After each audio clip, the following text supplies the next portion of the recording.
ચાલો મિત્રો, જય મહાદેવ। તો સ્વાગત છે તમારું અમારે દેશી તડકા ચેનલમાં।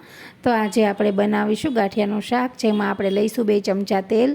તેમાં આપણે નાખીશું તજપત્તા, સાથે થોડા મરી અને થોડી નાખીશું હિંગ। એમાં આપણે નાખીશું મીઠો લીમડો, તેને હલાવી લઈશું। ત્યાર પછી 2 ડુંગળી લઈશું મીડિયમ સાઇઝની, તેને કટ કરેલી છે, તે પણ નાખી દઈશું। તેને આપણે થોડીવાર હલાવી લઈશું અને શેકાવા દઈશું। પછી સ્વાદ પ્રમાણે થોડું મીઠું નાખીશું। 10 થી 15 કળી લસણની છે, તેને આપણે ખાંડી લઈશું, તેની પેસ્ટ બનાવી લઈશું અને થોડીવાર પછી ડુંગળીને પણ હલાવી લઈશું। તો ડુંગળી હવે આપણી શેકાઈ ગઈ છે, તેમાં આપણે લસણની પેસ્ટ એડ કરી દઈશું અને હવે આપણે એમાં મીડિયમ સાઇઝના 2 ટમેટાં કટ કરીને રાખેલા છે, તે પણ એડ કરી દઈશું અને તેને પણ હલાવી લઈશું સારી રીતે। હવે આપણે એમાં રેગ્યુલર મસાલા કરી દઈશું, જેમાં આપણે નાખીશું લાલ મરચું, ધાણા જીરું અને હળદર નાખીશું અને તેને આપણે સારી રીતે હલાવી લઈશું। હવે ત્યાર પછી આપણે એને 4 થી 5 મિનિટ થવા દઈશું અને પછી આપણે એમાં જરૂરિયાત મુજબ પાણી નાખીશું।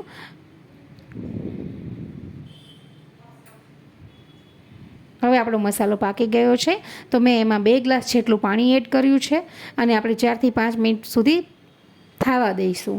ધીમા ગેસ પર ઉકળવા દઈશું, ઢાંકણું તેને ઢાંકી દઈશું આપણે।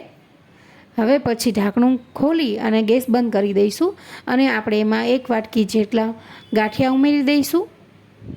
તો તૈયાર છે આપણું ગાંઠિયાનું શાક। તો ચાલો મિત્રો બધા જમવા। તમને અમારી રેસીપી ગમી હોય તો તમે કમેન્ટ કરજો, લાઇક, શેર અને સબસ્ક્રાઈબ કરતા જજો। હવે આપણે એમાં એડ કરી દઈશું કોથમરી। તો તૈયાર છે આપણું ગાંઠિયાનું શાક।